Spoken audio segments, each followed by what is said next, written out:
Nëse një grua është shumë e zënë në punët e shtëpisë dhe rritjen e fëmijëve dhe ka shumë pak kohë që të lexoj apo të dëgjoj ligjëra e tjera. Çfarë na këshilloni për këtë gjë? Allah ju shpëleft.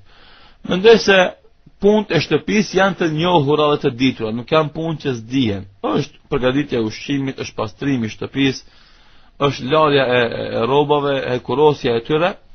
Dhe këto janë detyrat. Normalisht një anvise dhe muslimane dhe intelektuale duhet të jetë ekonomike në ndarjen e kohës. Andaj t'ja jep shtëpisë, pastrimit, larjes, ushqimit, aq sa duhet për to dhe fëmijëve normalisht, që ndoshta fëmijët disa herë bëhen ato që marrin më shumë kohë, dhe kohën tjetër pastaj ta ndanë domethënë për të lexuar, shpjetuar, dëgjuar ligjat e kështu me radhë. Ose ka raste kur për shembull mund t'i bën 2 vepra për një herë. Shembull, në momentin kur ajo lan apo shpërlan apo përgatit gjellën, të merr kasetëfonin dhe të shon ligjërat.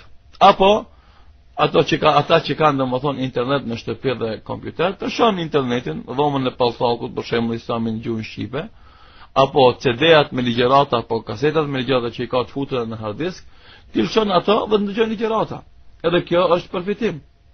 Po normalisht nuk mjafton pa caktu në ditë spaku gjysmë ore apo 1 orë që të lexon diçka që ka nevojë për të dhe i bën dobi në dynjë dhe në ahiret. Mendoj kjo është organizimi i kohës. Andaj këtë qëllim e kanë edhe namazet organizuara 5 herë në ditë, që të na mundsojnë neve të organizojmë kohën. Dhe këtë formë, nëse ne organizojmë kohën me lejen e Allahut, do të arrijmë që të kemi kohë edhe për të lexuar, edhe për të dëgjuar, edhe për të marrë pjesë në aktivitetet të xhairit.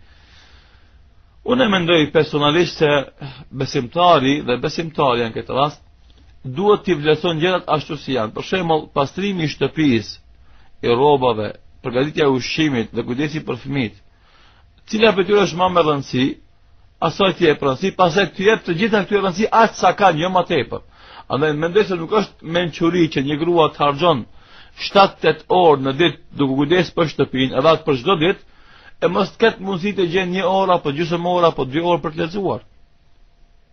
Po e kuptoj se ajo lodhet, raskapitet, mirë po, duhet kujdesit të organizon kohën e saj në atë formë që të ketë dobi ajo për vete. Fundit, ata fëmijë që kjo kujdeset për to aq shumë për shembull, që i marrin ndoshta një pjesë të madhe të kohës, kur të vjen puna të rriten ato dhe kur të vjen puna dalin para Allahut subhanahu wa taala, ata domethënë do të distancohen prej neve dhe ne prej tyre, ose si do ta shikon hallin e vet. Pra çka, nëse vjen pyetja ose çështja Allahu feja e ti, mësimi, edhe fëmijët duhet të vlerësojmë se cilin ashtë sa e peshon, ashtë sa peshon dhe ashtë sa vlen.